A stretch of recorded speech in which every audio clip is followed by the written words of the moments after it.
So I'm the editor of Native Viewpoint, and I'm very excited for you about this series that you're going to be in an episode of Gastro Obscura Spark. So how does that feel to be a part of this? It's pretty exciting. It is exciting. I think it's a celebration in two ways. The first is that Gastro Obscura would have taken the step to tell a story that has not been told. Not only has it not been told, it was erased and suppressed. And so that's a celebration. And the second celebration is that it allowed me to visit my family and to be close to my family and close to the land. Because the photography shows the land. And to me, the land is very, very important for our history. So it feels great for those reasons.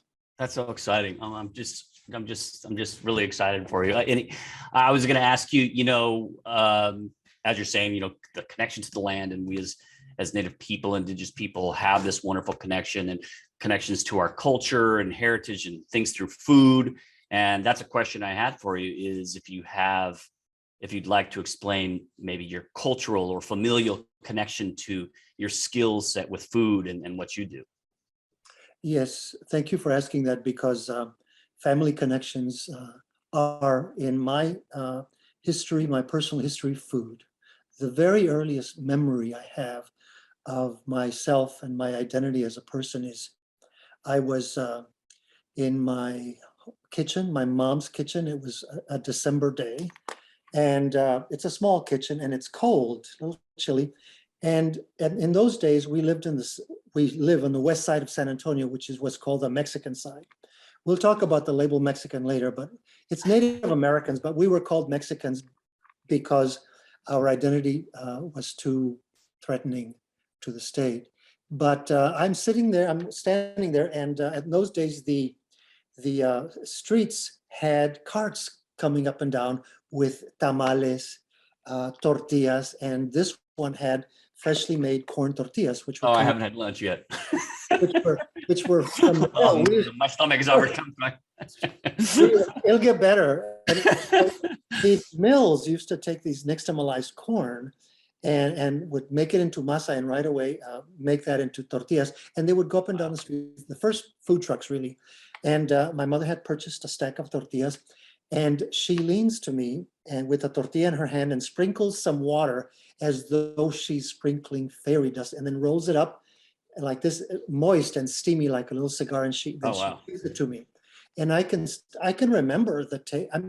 I don't think I was older than 5. It's strange, the memories that you have. And so I ate that, and I remember the roasted corn flavor on your mouth, the aroma, the texture of the tortilla. But I also remember the performance of her giving it to me, feeding me, the mother feeding the child, that relationship. And so to me, my identity is food, because those are the types of memories. And I believe that cooking and food narrate who we are in identities that were erased from the public record by design, and with the education project that simply didn't have us in the history books about civilizations, but with the food. And this is what we talk about in the movie. My feature film was just released. With the food, women kept alive our traditions, because with the tortilla, it's an ancient ingredient. So we're linked to our memory of the land. And then the way she, with the flavors, it's a memory that gives me identity constantly. I'm going to have to issue a disclaimer on this video before I post it. Make sure you eat something first, because my stomach is right now it's a good feeling, but it's very interesting. It's very interesting. You're giving me this wonderful memory of my grandmother, and as a Mohawk is Dota. And I remember just dropping by her house one time, and we spent many times in the kitchen where she would sing to me and things like that. But she lived in Akwesasne Mohawk lands. And I just remember that one day I came over just to visit, and I was very young. I don't remember how old, maybe, I don't even remember, but she gave me a bowl of split pea soup. And to this day, it is my favorite soup, because she gave it to me with the most intense love feeling from a grandmother grandson thing. And it's still with me to this day. So that's wonderful. It's a wonderful memory. It is something that is in the Atlas Obscura film Spark. I think it's a great series from what I've heard of the other segments. And in the video that they are doing with me, we talk about these things, like with your mom, and all of those things I think are very common to people who's like us. Like my ancestry is Coahuiltecan. Coahuila is the name of the state of Texas. It was Yes, I was going to ask you. Yeah. Okay. in 1821, when Mexico becomes independent of Spain.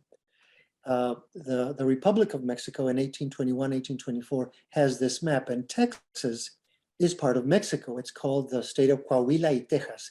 The word Texas, comes from Texas, which is one of the early civilizations of Texas and East Texas. So from that Native American name, Texas gets its name. And so in this region, the people are called, from the state of Coahuila, Coahuiltecan people. And so unlike a lot of other tribes that migrated, we stayed for 10,000 years. This, and in our film, we talk about this. For 10,000 years, you have these sites in San Antonio, further south, all the way to Monte. And have these sites where you have the same communities staying for those many years. And I'm very aware that most of the Mexican American community in Texas went through school like I did, and told that we were Mexicans from the other side of the river. And we are now more and more realizing from studies and from speaking with each other and from believing our ancestors that we are of this land. We did not come from south of the border. Our food was born in San Antonio 10,000 years ago when our ancestors were walking, and we didn't come from anywhere. So in the video that Atlas Obscura is running, we talk about this. And the one dish that we make is quelitre. We call it quelitre with an R. Okay. When you go down in southern Mexico, they say that's wrong, it's quelite. But we call it quelitre. It's amaranth. Okay. And amaranth is a food that is in the entire Americas. You know, it's up north, it's in the Midwest, and it's certainly. So we grew up eating quelitre, and we would forage it when we were cotton pickers, and my mother would cook it. I tell this in the video, and in the video I actually pick it out because it grows wild. Oh wow! It's like us. It is declared by the international, whose name escapes me, one of the very few, I think there's only a dozen super weeds that cannot be killed by Monsanto's poisons. Roundup cannot kill it. It has developed an immunity to that. And so, wow. So it grows. It's like us. They tried to kill us, but they could not. And so I go on the road to San Antonio, on the streets and the creeks, and I pick it, and then we cook it. We cook it in a. What a story of resilience! Ooh, resilience all throughout this whole thing. Wow. When I was in the Army for medical technology school, I was in San Antonio. Oh. And I used to go along the river walk with fellow, soldiers of mine, and boy, the food along there was just incredible, absolutely incredible. And then my friend, when I was a kid, literally in California, I literally grew up on Compton Boulevard in California. Really? And my best friend was Chicky Lopez, and I would go over all the time, and his mom would serve me tamales all the time, and my mouth is just like water. It does do that. What is your favorite specialty? I mean, as a chef, and the things you do. I have many, of course. I love food, and I would say if I had to choose one, there would be one would be a very quick taco, and the second would be enchiladas. And here's the reason I would choose the taco is it's also one of the earliest memories I have, and I come across chefs who are very successful, and I ask them which when they're from the Mexican and the indigenous Texas tradition, what dish do you do? And invariably they will agree it's a freshly made, roasted off the comal corn tortilla with slices of very good avocado that is ripened just at the point where the oils have maximum flavor. You dice them and then you sprinkle them with a little salt to pump up the flavor. All three, including the salt, are indigenous to Texas. We have salt lakes in Texas. And that to me is amazing. That's better than caviar. It's better than, it is an amazing flavor profile. And the second one sounds amazing. I'm literally like feel excitement as you're explaining. When you see the green, in fact, yesterday morning I went to have breakfast at this restaurant here, Pico's restaurant. And before my breakfast, I asked them, will you give me a serving of corn tortillas with slices of avocado? I just like it because in this restaurant they make their own tortillas, and they make the tortillas. So I know I could get, just the way I used to when I was a child. You're a chef, so are you always the one who gets called on to go to the party? Like, people don't realize that they're asking me to work. I know that's not very nice, but I'd be like, hey, can you come make some?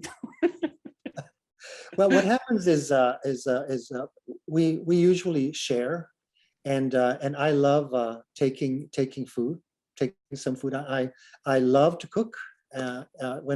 Every time I get a chance to share, whether it be in a restaurant or some of the shows that I do, I like it. And one of the there are two actually. One is a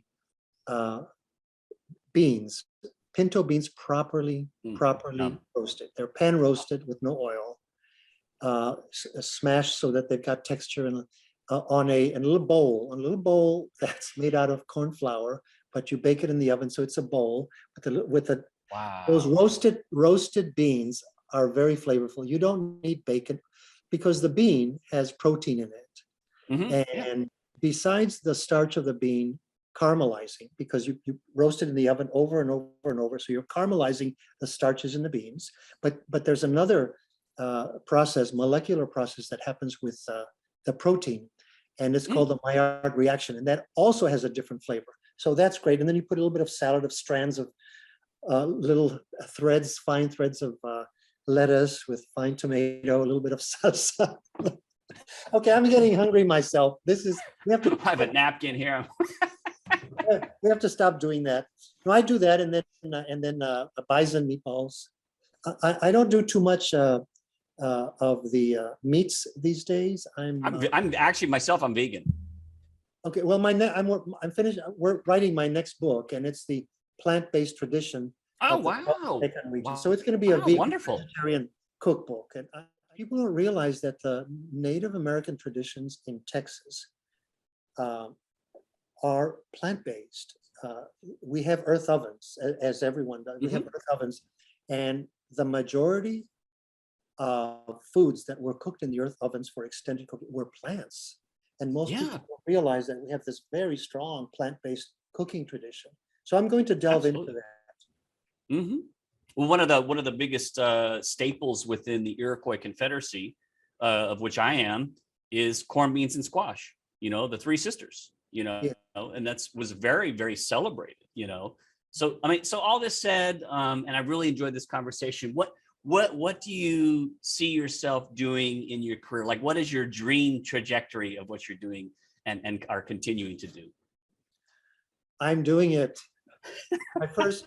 My first career back when I was out of college was as a great answer. I was a filmmaker, and I did that for 15 years. Oh wow! Productions, and then I switched over and I became a philanthropist. I was distributing money on behalf of certain foundations who were clients for these kinds of projects. So I did that for 23 years, and I loved it. But it got very lonely on the road. Yeah. So then my third career is this one. I went back to my passion for food, which is what I'm doing now. But I kept ties with my filmmaking, which is why I say I just finished a movie which was picked up by Amazon. It's an Amazon Prime movie.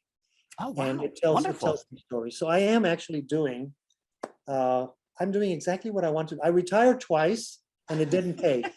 So I'm here. I'm here to stay here where I am. Oh, that's fantastic. Well, this has been awesome. Wow. Thank you so much. How can people reach out to you? Is there a website, social media? If you want to share any of those things, please. how can people reach out to you?